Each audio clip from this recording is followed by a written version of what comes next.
Setelah Charles Leclerc yang memperpanjang kontraknya bersama Ferrari, langkah tersebut rupanya juga diikuti oleh rekan satu angkatannya, yaitu Lando Norris. Norris, meskipun kontraknya di McLaren baru akan habis pada 2025 mendatang, secara mengejutkan mengumumkan jika ia menambah durasi kontraknya di tim untuk beberapa tahun ke depan. Sama seperti Leclerc, durasi pasti kontraknya tidak disebutkan secara gamblang, namun diyakini kalau Norris akan bertahan di McLaren sampai 2027 mendatang. Walaupun di dalam pengumuman resminya, McLaren mengklaim jika kontrak Norris adalah kontrak jangka panjang, yang berarti bisa saja durasinya lebih dari 2 tahun atau lebih lama dari 2027. Perpanjangan kontrak Norris ini lebih cepat dari yang diprediksi, mengingat sebelumnya pembalap Inggris tersebut menandatangani kontrak berdurasi 4 tahun dan akan berakhir tahun depan. Dengan performa McLaren yang menurun pada 2022 dan di awal 2023, rumor Norris yang tidak puas dengan timnya serta godaan dari Red Bull seharusnya membuat sang pembalap berpikir 2 kali untuk tetap stay di McLaren. Tapi sama seperti Leclerc, kontrak baru Norris di McLaren ini juga merupakan persoalan komitmen dan kepercayaan. Norris pertama kali bergabung di McLaren sama-sama juga dari level akademi, di mana pada 2017 ia ditunjuk sebagai pembalap simulator dan tes, atau ketika ia masih membalap di ajang F3. Sampai kemudian Norris sukses debut bersama tim utama McLaren di usianya yang baru 19 tahun dan bertahan sampai sekarang. Talentanya yang spesial membuat McLaren berusaha untuk mengikatnya dengan kontrak jangka panjang, dan terbukti jika Norris memang pembalap yang tepat untuk mengisi kursi di tim legendaris itu dengan performa-performa memikat yang berulang kali ia tampilkan. Perbedaannya dengan Leclerc adalah jika Leclerc mendasari hubungan romantisnya dengan Ferrari untuk tetap bertahan di Maranello, maka Norris terjebak di dalam lingkaran realisme dan zona nyaman untuk tetap betah berada di McLaren. Lando Norris sejak dulu adalah pembalap yang selalu mencoba realistis akan keadaan. Ia selalu mendasari setiap performanya terhadap apa yang ia punya saat ini dan seperti apa keadaan realitasnya. Norris tidak terlalu suka berekspektasi berlebihan atau mengharapkan sesuatu yang tidak ada, karena ia tahu itu akan membuat beban di pundaknya semakin besar dan bisa berujung ke kondisi mentalnya yang goyah. Pendekatan itulah yang ia pakai dalam perpanjangan kontraknya untuk mempercayakan masa depannya di McLaren.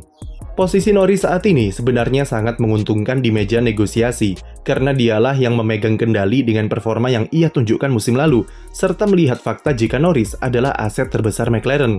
Apalagi dia diincar oleh tim sekelas Red Bull yang selama 13 tahun lamanya selalu finish di atas McLaren di konstruktor dan sedang menikmati masa jayanya dalam 2 tahun belakangan. Berulang kali Helmut Marko dan Max Verstappen nge-spill tipis-tipis jika mereka sangat ingin mendatangkan Norris ke Red Bull. Verstappen juga berulang kali memuji Norris sebagai pembalap yang memiliki talenta setara dengannya dan bakal sangat cocok jika dijadikan rekan setim. Bahkan Red Bull sendiri sudah mengincar bakat Norris sejak 2018, di mana ia diproyeksikan untuk menjadi pengganti Brandon Hartley di Toro Rosso saat itu, yang kemudian memancing McLaren untuk segera mempromosikannya untuk debut di F1 pada 2019. Dengan posisinya saat ini, Norris bisa saja mengulur waktu untuk melihat seperti apa reaksi Red Bull dan menikmati rumor yang beredar. Tapi hal itu tidak akan ia lakukan dan memilih untuk memastikan masa depannya di McLaren secepat mungkin. Kami masih kurang begitu paham dengan motivasi apa yang membuat Norris memutuskan bertahan di McLaren, yang notabene adalah tim customer dari Mercedes. Bahkan Norris sendiri berkata kalau dia tidak mungkin bisa meraih gelar juara dunia sebelum musim 2026 dan cuma menargetkan untuk menang balapan. Sebuah target yang sekali lagi sangat realistis, namun bisa dimengerti jika melihat nasibnya saat ini yang sama sekali belum pernah mencicipi kemenangan untuk menutup rasa traumanya atas kegagalan di GP Rusia 2021. Tapi mengapa harus stay di McLaren dan tidak mau menerima pinangan tim seperti Red Bull atau bahkan Ferrari yang punya peluang lebih besar untuk menang balapan di masa depan? Dengan pendekatan realistisnya tersebut, Norris mungkin melihat kalau pindah ke tim lain hanya akan mengulangi semuanya dari nol. Secara skill, Norris merupakan salah satu pembalap dengan kemampuan adaptasi yang sangat bagus dengan skill yang ia punya. Tapi secara personal, karakter seperti dirinya adalah orang yang tidak mampu beradaptasi dengan baik di lingkungan kerja yang baru, atau lebih tepatnya, tidak ingin keluar dari zona nyaman. Apalagi dengan masalah mental yang seringkali mengganggunya, maka pindah tim sepertinya bukan opsi yang realistis bagi Norris. Pembalap 24 tahun itu memilih bertahan di McLaren karena sudah merasa seperti keluarga sendiri dengan atmosfer serta mentalitas yang sudah dibangun selama 5 tahun di sana. Walaupun pastinya Norris memiliki ambisi tersendiri untuk jadi juara dunia suatu saat nanti, tapi ia seperti bisa menyembunyikan ambisinya tersebut di balik sikap realistis yang ia pegang. Ia paham kalau McLaren mungkin tidak bisa mengantarkannya ke gelar juara dalam 2 atau 3 tahun ke depan. Tapi selama Norris bisa membalap di lingkungan yang ia suka dan sudah ia kenal luar dalam, itu sudah cukup bagi perjalanan karirnya. Meski terdengar seperti kurang motivasi, tapi kami rasa ada sesuatu yang membuat Norris sangat yakin untuk tetap bertahan di McLaren. Apa yang dijanjikan McLaren kepada Norris yang membuatnya bisa yakin untuk tanda tangan kontrak begitu cepat? Ini tentu ada hubungannya dengan proyek ambisius McLaren yang sedang berjalan di bawah arahan Andrea Stella. Tahun lalu meskipun McLaren memulai musim dengan buruk, tetapi berkat perubahan yang dilakukan Stella, itu membuat Norris menjalani musim terbaiknya di F1 dengan koleksi 7 kali podium dan 205 poin. Apalagi peningkatan performa itu dibuat Stella tanpa harus merekrut orang baru dan dengan sumber daya teknis yang sama. Ia hanya merubah struktur dan pendekatan etos kerja serta mentalitas di dalam tim. Tahun ini McLaren memiliki wind tunnel baru dan mendatangkan beberapa rekrutmen papan atas. Lebih dari itu, proyek yang dipasang oleh Andrea Stella pastinya memiliki target, yaitu untuk mengembalikan tim ke tahta seharusnya pada 2026 nanti, dan itulah alasan kuat mengapa Norris cukup realistis mengenai targetnya di F1 untuk tetap stay di McLaren.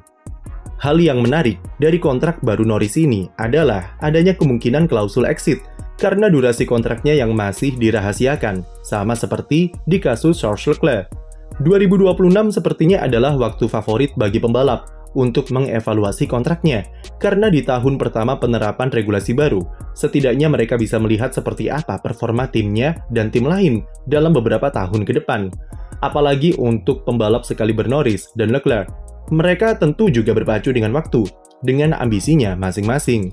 Jadi kontrak jangka panjang itu kemungkinan tidak akan sepanjang yang kita kira karena adanya klausul exit. Ancaman Red Bull juga belum hilang seandainya mereka bisa membayar nilai kontrak yang dimiliki Norris dan sang pembalap merasa tak yakin dengan proyek McLaren suatu saat nanti.